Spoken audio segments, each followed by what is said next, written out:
Hi. Well, it's that time again. Christmas season.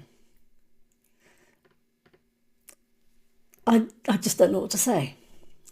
This is the time for Christmas lists, and I don't know about you, and maybe it's my age, but I hate Christmas. I was at the shopping mall today, and people were going crazy.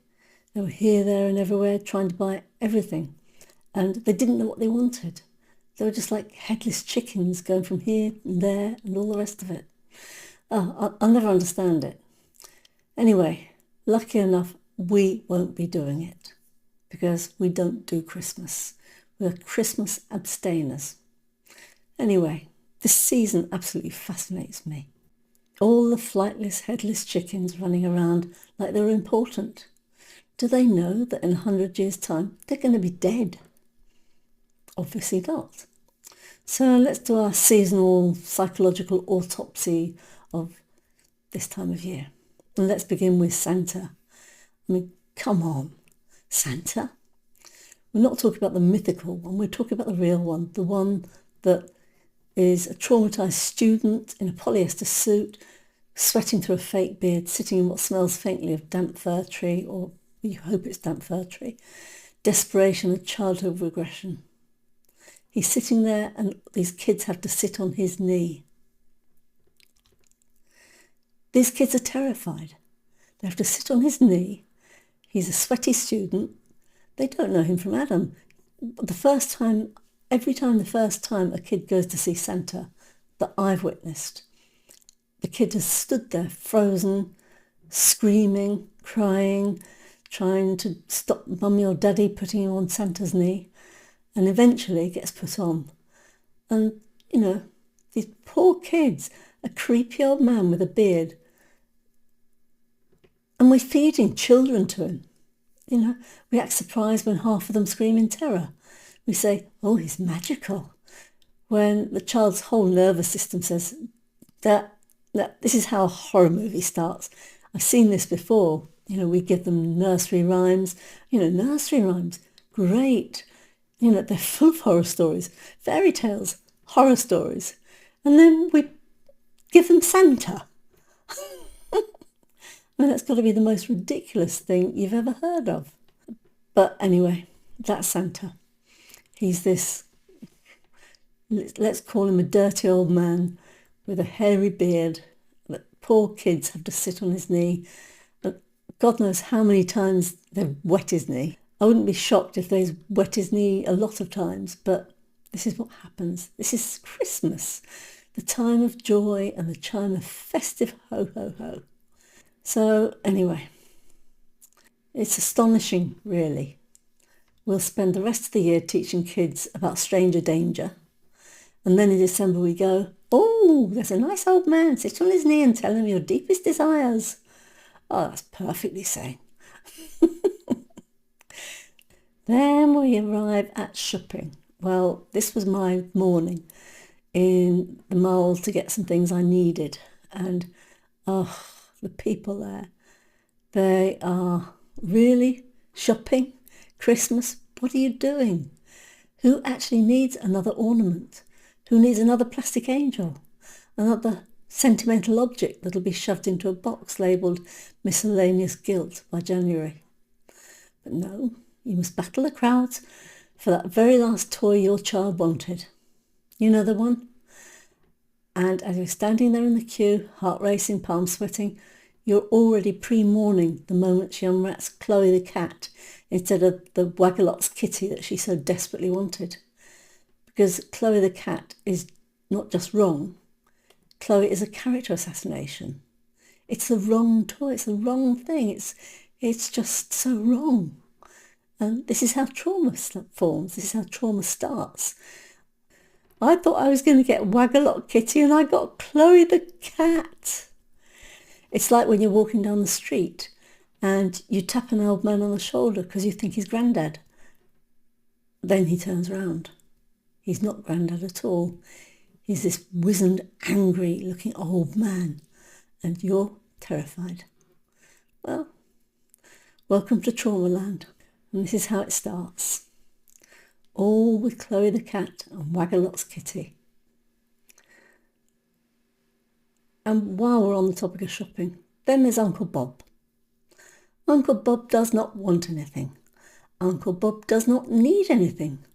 Uncle Bob will receive another tie anyway. A man with enough neckwear to upholster a mid-sized sofa.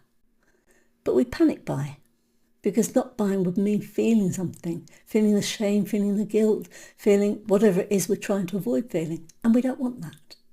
So we buy objects to avoid emotions, or confrontations or whatever, which is basically the entire Western economy in miniature. Avoidance. Oh, and then I witnessed a fight over crackers. Now that was fun. The crackers, oh yes, and the fighting. Not war, not famine, not medicine, no. Tom Smith crackers.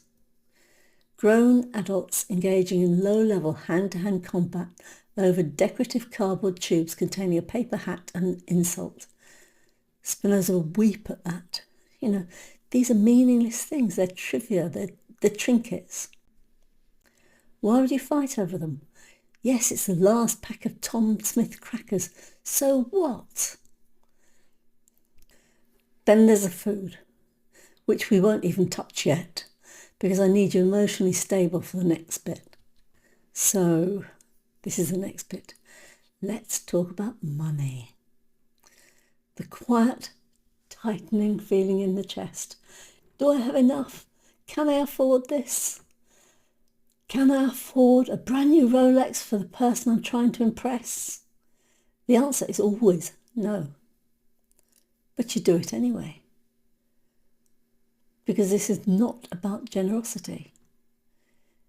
This is about belonging insurance. You're buying into the tribe. You're not buying the gift. You're paying off the terror of not being good enough, not being enough. And this is the point where sensibility leaves the building entirely.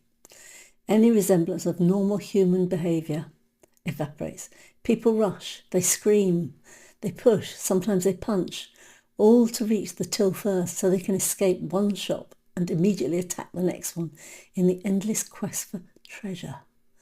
If you step back even for 2 seconds, you can actually see it. Our primitive ancestors, hunters, gatherers, eyes wide, hands grabbing, nervous systems flooded with get it now or you'll die later. It's impressive, really. We've built satellites, artificial intelligence and predictive algorithms. And yet, the moment a shelf looks bare, we go full caveman with a credit card. Now, there's a particular feeling that drives this, that sick feeling in your stomach, that this Christmas might be another disaster, another letdown, another fight, another silent drive home, another next year will be better lie. And that fear drives you deeper into the chaos you're trying to escape. That's the addiction. Not to shopping, to not be excluded. So, let's now be honest about the tribe. Human beings are tribal animals. We fear isolation. We feel abandonment. We believe we are weaker alone. And the moment you feel weak, the game begins. When you are weak, I am strong. Christmas is not about generosity. It's about status masquerading as kindness. Who gave more? Who hosted better? Who spent more? Who sacrificed the most? A competitive martyrdom market. Spinoza called this bondage to the affects, when your behaviour is driven not by reason, but by uncomfortable emotional forces. Of course, Martin Buckler, my husband, would say it more bluntly. You're not choosing, you're being moved. And what are we being moved by? The terror of the situation of not belonging. Even though, let's be brutally honest, if you were a fly on the wall when you left the room, you'd probably pack your bags now and leave. So yes, Christmas is an addiction to being part of the tribe, to being seen, to being approved of. to being included in a story that quietly suffocates you. Like any addiction, it feels compulsory, and like any addiction, it can be stopped. But first, you have to call it what it is. Not tradition, not magic. Maybe you can call it compulsion in a Santa hat. Who knows? We're certainly not talking about gentle Jesus and baby Jesus and all the rest of it. This is sheer masquerade. It's a fancy dress party, and you're wearing fancy dress costumes because it's an act, it's theatre. There is nothing else to it. And just when you think it can't get any more absurd, we get Advent. Advent. Once upon a time, Advent meant a chocolate behind a cardboard window. One small, unimpressive chocolate. Now I've seen videos of people giving full-size luxury gifts every single day in December. Not chocolates, not tokens. Consumer theatre in daily instalments. By Christmas morning, the child and adult has emotionally peaked, financially exhausted the parents or lover, and recalibrated their dopamine system to expect a standing ovation for breathing. This isn't celebration. This is neurological arms racing. Spinoza warned us all about this 400 years ago. He said, human beings believe themselves to be free, but they are ignorant of the causes by which they are determined, which is philosopher speak for you didn't choose this. You just didn't. You didn't choose a crowd, you didn't choose a guilt, you didn't choose a compulsion, you didn't choose the fear of being left out. You inherited it. You absorbed it. You conformed to it. You normalised it. And now it's running you once a year like clockwork. This season, you are asleep and you're running round like a little chicken with your head cut off. And here's the truly subversive thought. If Christmas were actually healthy, it wouldn't need to be enforced. If it were truly joyful, it wouldn't collapse without ritual. If it was genuinely loving, it wouldn't be upheld by guilt, debt, and emotional blackmail. The fact that people feel personally attacked when others step outside of Christmas, well, tells you everything. So yes, some of us are Christmas abstainers. Not because we're bitter, not because we're broken, but because at some point we saw the machinery and it's lost its spell. We didn't cancel Christmas, didn't cancel it for you, we just cancelled it for ourselves, and we simply stopped letting it commandeer our nervous systems.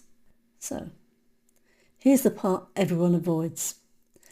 If Christmas hurts, you're not ungrateful. If you dread it, you're not defective. If you feel angry, something in you is paying attention. And if you still go, if you still show up, if you still play along, at least do it awake. Because the only thing more traumatic than Christmas is mistaking compulsory performance for love. So here's my seasonal offering for you. Spend less, explain less, perform less, disappoint illusions politely. Stop turning your body into collateral for tradition. You don't need more Christmas spirit. You need a psychological permit to be real. And if you're still determined to sit on Santa's knee this year, at least make sure it's consensual. Thank you, and good luck out there. It's a jungle. As always, please subscribe to Patreon, Substack, Martin Butler's Patreon, Substack, and be festive this Christmas. Buy our books.